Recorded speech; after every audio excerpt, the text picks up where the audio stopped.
Bonjour Aurélie Kissac. Bonjour Justine. Alors, tu es spécialiste de jeûne et principalement de jeûne et fertilité. Donc, est-ce que le jeûne peut aider à concevoir un enfant?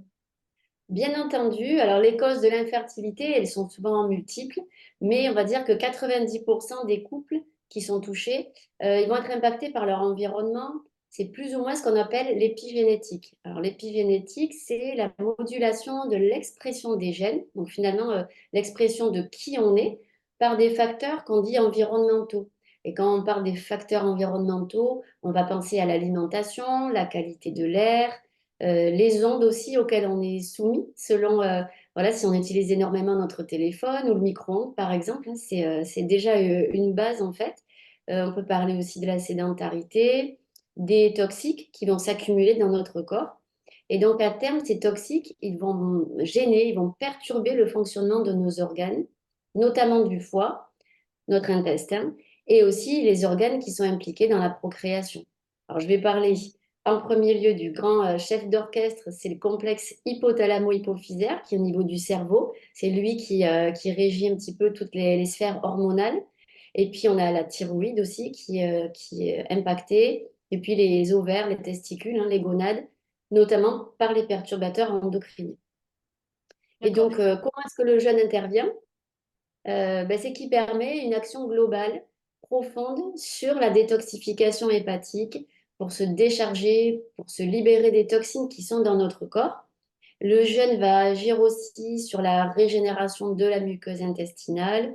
Il va permettre l'élimination des tissus pathologiques s'il y en a. Et voilà, il a de multiples effets. On peut aussi parler de l'action anti-inflammatoire, la régulation de l'équilibre acido-basique. Donc c'est vraiment très global et c'est ce qui fait que ça fonctionne aussi. Et voilà, je termine simplement en parlant de ce qu'on va faire après le jeûne, parce que ça c'est vraiment tout aussi important que le jeûne. Donc c'est capital d'être bien accompagné aussi pour cette période où on va se stabiliser, on va consolider tout ce qu'on a mis en place avant et puis pendant le jeûne aussi. D'accord, donc c'est un accompagnement global en fait. Quand on dit que le jeûne va favoriser la fertilité, la conception d'un enfant, il est vu plutôt dans quelque chose de plus global, avec d'autres choses qu'on fait avant, pendant, après, comment ça se passe?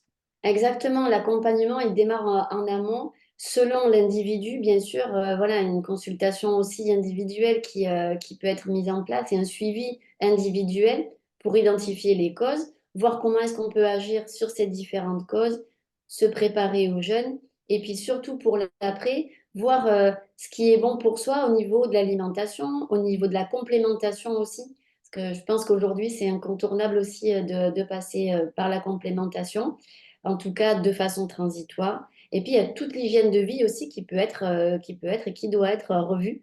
Voilà, donc c'est bien d'être accompagné sur tout ce cheminement par quelqu'un voilà, qui va être un soutien. Et puis, tant au niveau physique, au niveau émotionnel, c'est vrai qu'on parle beaucoup de la sphère physique, mais même dans le jeûne aussi, c'est un accompagnement émotionnel aussi. Merci beaucoup Aurélie pour toutes ces informations. Belle journée. Merci à toi.